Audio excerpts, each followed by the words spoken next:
Баршаңызға қайырлы күн. Бүгін сіздермен осындай таңғы асқа өте дәмді панкейктер дайындаймыз. Видеоны соңына дейін қараңыздар. Ең алдымен бізге қажет заттар: ұн, қант, сүт, жұмыртқа, ерітілген сары май, қопсытқыш қажет болады. Ең алдымен ыдысымызға жұмыртқаны салып аламыз. Оның үстіне қантты салып, жақсылап араластырамыз.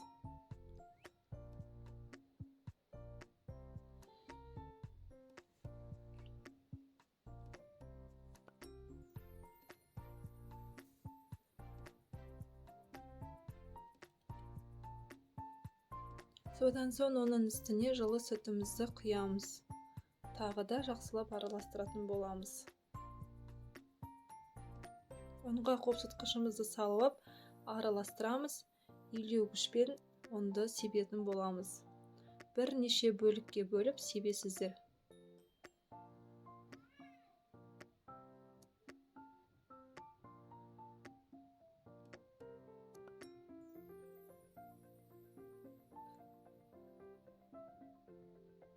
Үстіне ерітілген сары майымызды құйып араластырамыз. Осындай концентрация пайда болады. Қызып тұрған табамызға осылай пісіріп аламыз. Бетіне көпіріктер пайда болғанда келесі жағына ауыстырамыз.